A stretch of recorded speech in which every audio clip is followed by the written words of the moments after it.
Hi y'all, I'm Brenda with Blessings and Bread. Welcome to my kitchen. Today I am going to continue my sourdough journey, and I'm excited today because today I'm moving on. Today I'm going to try to make a recipe of sourdough sandwich bread.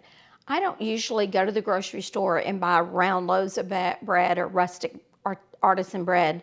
What we usually buy is sandwich bread. So today I'm going to see if I can learn to make regular sandwich bread with sourdough. So let's get started. The recipe that I'm going to make today is going to make 2 loaves of sandwich bread. And the first thing I really need to do is probably measure out my starter. And I just wanted to show it to you before, give you a close-up look. It's got some good bubbles going on, and it's kind of domed on the top. It's definitely doubled in size. So I'm going to go ahead and measure out 300 grams of starter. Now, the starter this morning, I fed it a little different than I normally do. I fed it a little earlier. I fed it at 8, and then I took 50 grams of my starter and fed it 150 grams of flour and 150 grams of warm water. And so that will help make more starter because I need 300 grams of starter for this full recipe. So hopefully that's what I've made here. I scrape all this off, I might get to 300. And then that's going to leave a little bit in my jar to get me started again. 300, we're at 300. And wow, I just barely have any left. But I think even so, if I scrape all that down, that's enough to get me going to feed it tomorrow and keep my starter going. All right, so we have 300 grams of starter.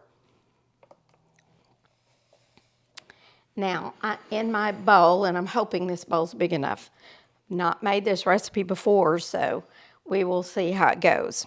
All right, I have 650 grams of water for 2 loaves of bread.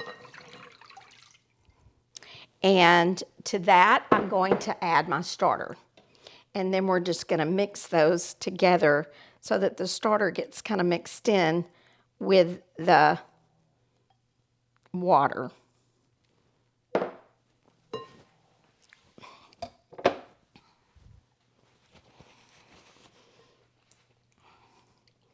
So I'm just gonna kind of stir that a little bit so that the starter is mixed in with the water. I have really enjoyed this journey I've been on. To me, I've just been amazed to know that I started with water and flour, and I've created this starter that now will create this delicious loaf of bread.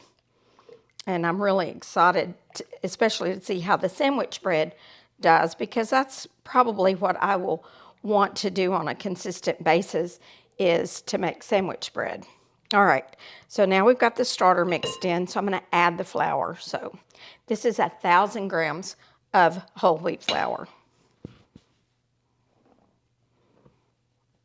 Oh, I think we might make it. Whoop, let's get it all out. All right, and then sandwich bread is actually going to be what we call an enriched dough. The other doughs we've made have just had flour, water, and salt. This is an enriched dough because we're going to add some other ingredients to it to help it the bread to be a little more tender. And that first thing I'm going to add is some fat. And I'm just using 50 grams of canola oil. You can use any kind of oil you want. I saw several other recipes online that use butter, which I really liked the idea of butter in my bread to give it a buttery flavor. But this is still one of Betty Baker's recipes, and I just decided to stick with her recipe. I've had success with hers for this recipe, and later I might try to find a recipe that uses butter. Now I've added 40 grams of honey. You could also just add white sugar, but I like the flavor of honey. So either 40 grams of white sugar or 40 grams of honey. And then finally, 20 grams of salt. And I'm using fine sea salt. So now I'm just going to begin to stir this together in my bowl.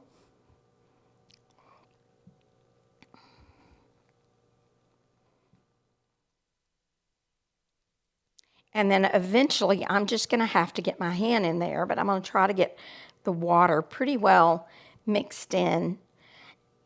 At this point, we're just going to end up with a shaggy dough. We're not going to really have a smooth dough at this point, but it's real important to mix really well.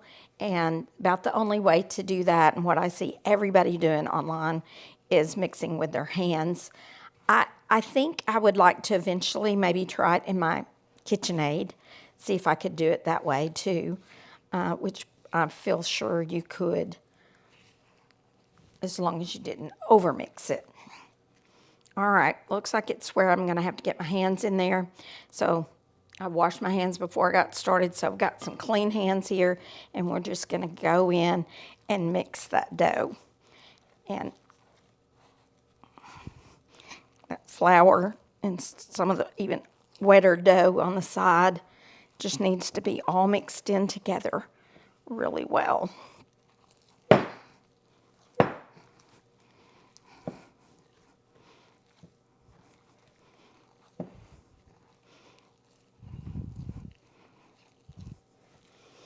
want that water mixed in very evenly too. I don't want like one real wet spot and then drier areas. So get this all mixed in very evenly. You know, this actually feels kind of fun. Although it's a workout, that dough, I can tell the dough's coming together because it got harder to mix. So I think maybe I'm there. Let's get this sticky dough off my hand, and then I might try to clean up the sides of my bowl.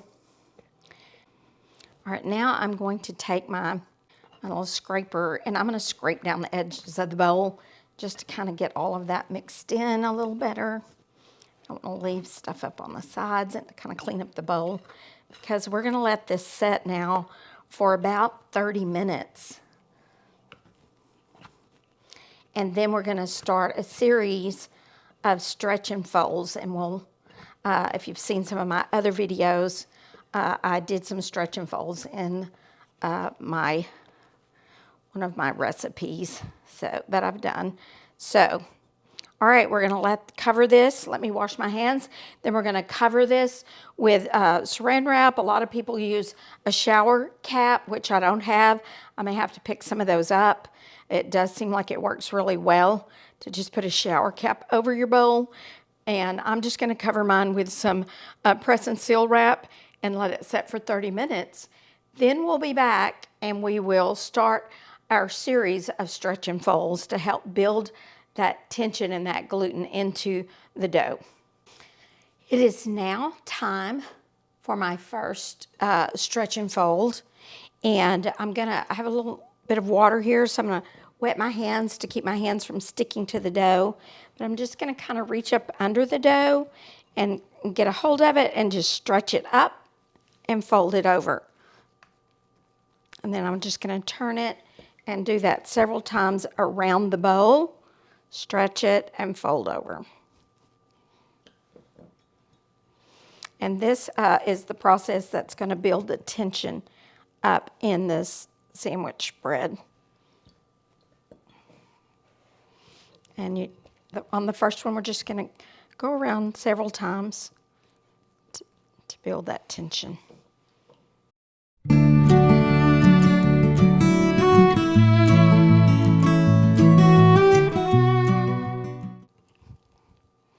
All right, now I'm going to put the saran wrap back on top of it, and we're going to let it sit about another 30 minutes. Timing on this doesn't have to be precise, but in about another 30 minutes, we're going to come back and do another stretch and fold. it's now time for my second stretch and fold of our dough.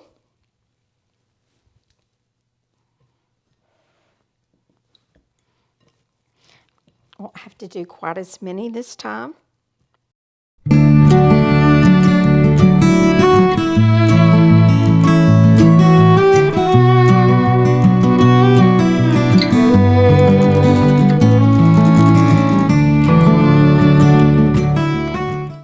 And now we're going to let it rest another 30 minutes, and then we'll come back and do a third set of stretch and folds.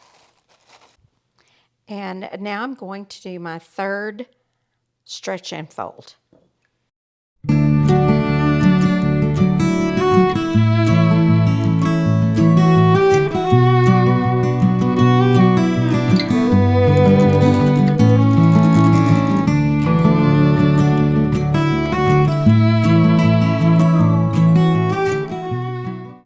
All right, and we'll be back in 30 minutes to do our final stretch and fold.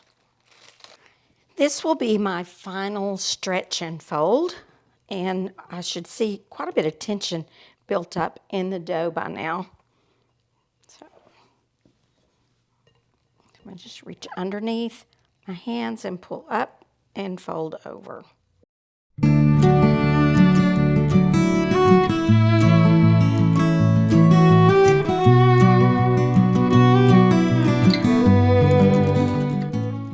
This is my last stretch and fold, and so we're now finished with that.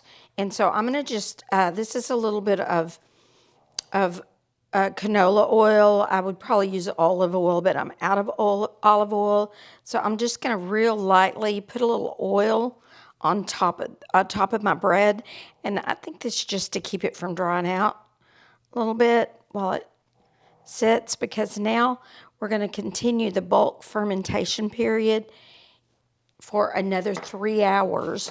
We're just going to let it set at room temperature for 3 hours, and then we'll be back in 3 hours.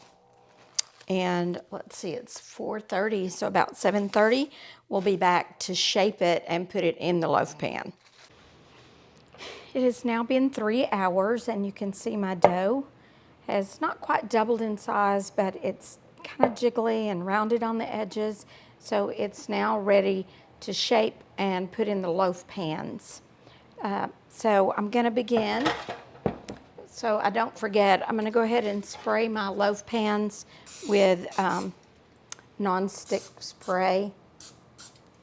I'm afraid if I don't do it now, I might forget.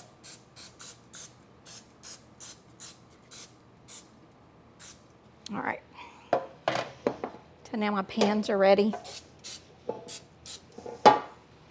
And I can begin to shape my dough.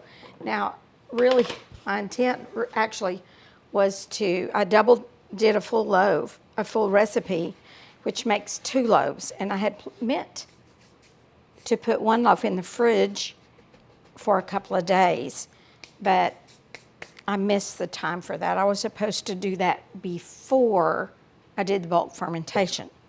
So I'm just going to go ahead and bake both of the loaves. So I just put a little bit of flour. You don't want a lot. Get a lot of flour, but now I'm just going to gently release that dough onto my board. I need a little help.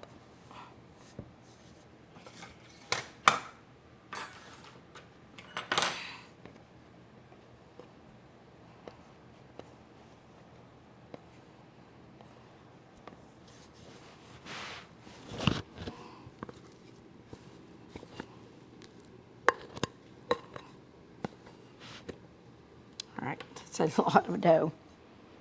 All right, so I'm going to flour my hands just a little bit. So we've got a tiny bit of flour. I'm going to kind of cut this in half. So I'm going to kind of put a little flour right in the middle. And then I'm going to use my bench knife to cut it in half. So I'm going to put this half back in the bowl while I shape the first loaf. Now what I want to do is carefully, just a little bit of flour in my hands, kind of shape this into a rectangle.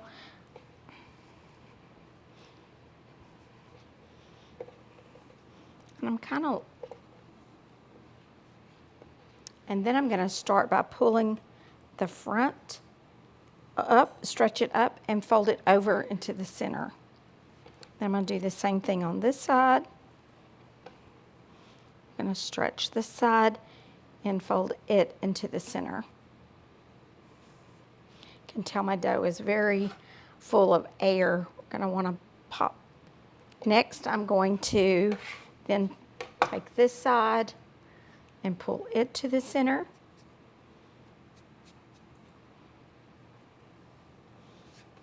And then do the same thing to this side. Pull it to the center to make a loaf. I have a very fat loaf. Okay, and then she said she kind of pinched the ends. I'm going to pinch the ends closed and then kind of pinch it all the way down the seam.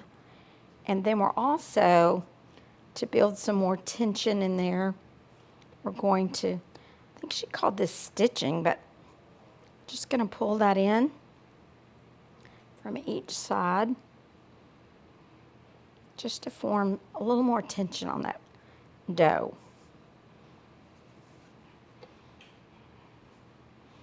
Okay. And then I'm going to take my loaf pan and I'm going to put my dough in the loaf pan with the seam side down.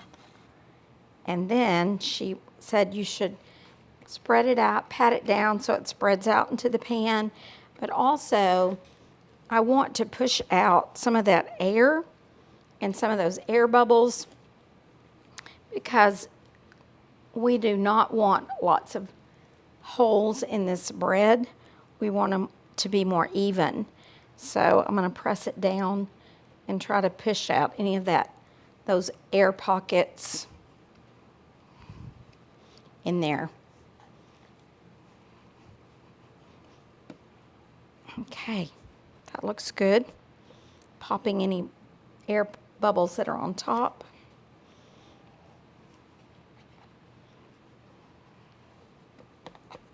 All right, and there's my first loaf in the pan. And now we're going to shape the second loaf.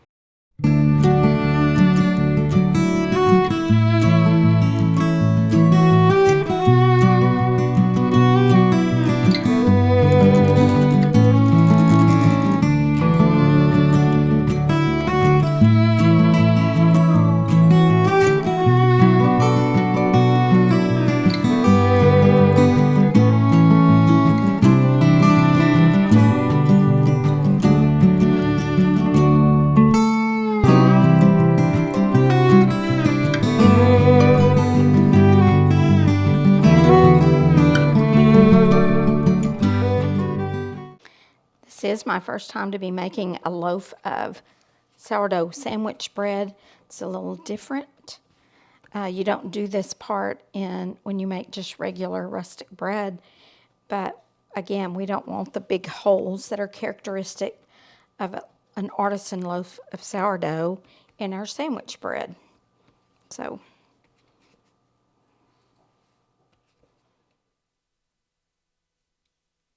all right. Now, these loaves are going to set for about 2 to 2.5 hours and continue to proof. And I'm going to cover them with saran wrap so they won't dry out. And then we'll come back and it'll be time to bake.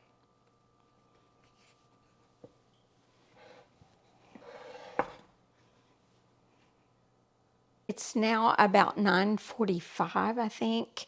And my bread has been proofing in the pan since about 7:30, 7:45. So it's about time to check them. And I have been checking them throughout, but I'm going to do another poke test where I just flour my finger and you can see it's poking back. It's really bouncing back pretty slow. So these I think are more than ready to go. I think if I waited any longer, they would fall. So I'm going to get ready and put these in the oven. I preheated the oven about 30 minutes ago or 45 minutes ago to 400 degrees. And I also have put a pan of water. Oh, it's all gone. I'm going to add some more water because I want some water in there to create some steam during this first stage of cooking. I want a little steam to develop. So for the first 15 minutes, I'm going to leave that in there, and then I will take it out at the end after 15 minutes and continue to bake it. I also have put my baking stone here, and I'm going to put each loaf, set them on the baking stone, just side by side. And also, I need to sprinkle, I should have done this before. Might be a little hard. It would be best if I had a spray bottle, but I don't. So I'm just going to sprinkle a little bit of water, flipping a little water onto the dough to maybe also help to give some more steam as it bakes. All right, in they go. And then I'm going to set the timer for 15 minutes, and then in 15 minutes we'll take out the pan of water. My bread has been resting overnight. It's been over maybe almost 12 hours since it came out of the oven. I'm very pleased with how it looks. It did seem to get a good rise. I used my thermometer to test it, and both of the loaves reached 200 degrees. So I feel like they're done. I do have this one concern, and I'm not sure what caused this, but on the side I have this kind of a cracking going on here, and it's not as bad on this side. And this loaf didn't do it quite as bad, but both of them have this. If there's anyone out there who knows what causes that, I would love to know what causes that. I'm sure there's a particular reason that caused that. But anyway, I'm going to cut this loaf. I'm going to cut the tallest one. I'm going to give this other loaf away. I really did not intend to cook both loaves, but I forgot to put one of the loaves in the refrigerator to do the slower bulk fermentation at the right time. So then I just went on and baked both loaves, but now I can share that loaf. Anyway, I'm ready to cut this and slice it into some bread and try it. So let's see how my first loaf of sourdough sandwich bread turned out. Well, that looks pretty good. I kind of like the looks of that. And let's see if I can cut straight. Cutting bread straight is always a challenge for me. Okay. All right, I'm going to now taste my bread. The texture seems fairly soft.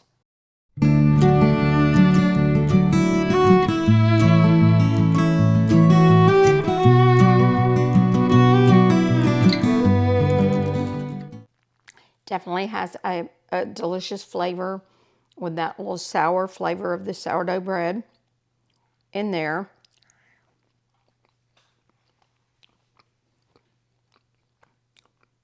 I think the texture is good. I think I'm so used to store-bought bread that the texture feels a little bit off to me, but I honestly think it's just because I'm used to that terrible texture of store-bought bread. This tastes really good, and so as soon as this video is over, I'm making me a grilled cheese sandwich with this and see how it tastes. Be perfect for toast. I plan to completely slice this, and then for now, I may have to just store mine. I'm going to wrap it up probably in a tea towel, and then put it in my bread box and keep it there for a few days. And if I've not eaten all of this in a couple of days, I will probably then put it in a Ziploc freezer bag and put it in the freezer, and then I can just take out the bread and use it for toast or sandwiches as I need it. I hope you've enjoyed this video. This has been another great learning experience for me. I'm going to keep practicing because I think that's a key part of making any kind of bread, whether it's sourdough bread or just regular yeast bread. Practicing and being familiar with your dough and working with it has a lot to do with how good your bread will be. I hope you've enjoyed this video, and thanks for coming along with me on my journey. I'll look forward to seeing you again the next time I'm in my kitchen, on my porch, or in my garden.